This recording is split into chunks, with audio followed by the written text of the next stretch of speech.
Hello, my name is Betsy Grenevitch, and I want to take a few moments to introduce myself to you. I was born blind at birth. At 6 weeks old, I had my left eye removed due to a growth. The right eye, I was born with glaucoma and could only see light, dark, bright colors, and the difference between grass and sidewalk. I grew up in a foster home as my birth mother gave me away at birth. I was fortunate to live with the same family the entire time of growing up. I lived on a farm in West Virginia, in the middle of nowhere. My dad owned 448 acres, and you can imagine what we as children did on that land. When I was around 4 or 5 years old, my parents tried to figure out, what do you do with a blind child? How do you treat her? Because through the years they had had 3 of their own and many other foster children, but I was the first blind child. During those years of wondering, they decided to go to a school for the blind, which was about a 20-minute car ride from our home.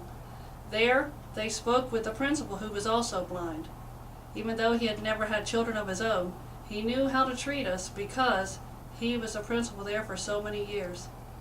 He explained to them that they should treat me as if I were one of their sighted children, allow me to do anything I wanted, do everything the other children did, and discipline me the same way they were disciplined. So, guess what? From then on, I was one of the crew. We did everything such as climbing fences, riding on hay wagons, riding on horses, riding the back of pickup trucks, riding bikes across a little bridge that was on our dirt road. And by the way, I was the only one out of the many children who never fell off the bridge. Of course, we got to realize I was also the most careful because I knew I couldn't tell where the edge was. We also did things such as riding our bikes, riding them through mud holes just like sighted kids, riding them up on the main road, riding them anywhere that we wanted to. Another thing we did as children, with me being the only blind child, was to sleep outside. I joked many times that my mother never had to wash sheets during the summer because there weren't any of us in them except them. We slept on the porch, we slept in the yard, we slept in our hayfield. How'd you sleep in a hayfield? Well, we just did if there were no machines down there, and we also slept near the cow pasture. These are many memories that I have as a blind child growing up. I am so thankful that as a blind child I was not stifled from experimenting and experiencing many life activities. So many children who are blind or visually impaired grow up with families who are very protective. Those children grow into adults, not experiencing nearly the things I was able to experience. Some of the other things I experienced as a blind child were the memories from our school for the blind in Romney, West Virginia. At the school, we arrived there at the age of 5 and continued there usually until we were about 18. 9 months out of the year were spent at that school, so those were the years that I developed friendships that even to this day still exist.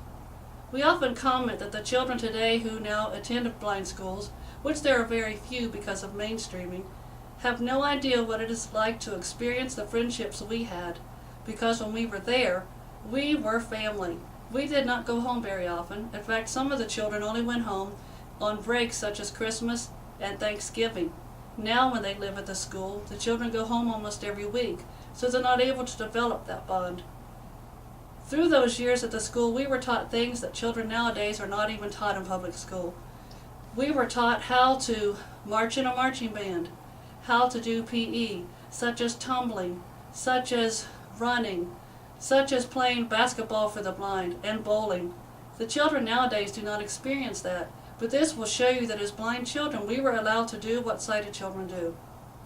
We also had track and field teams. We had swim teams. Our blind boys wrestled. There wasn't many sports that we were not able to do as blind children. And some of my favorite memories of growing up as a blind child at the school were our dorm parents. Parents who understood us. Dorm parents who had been trained how to understand us as blind children.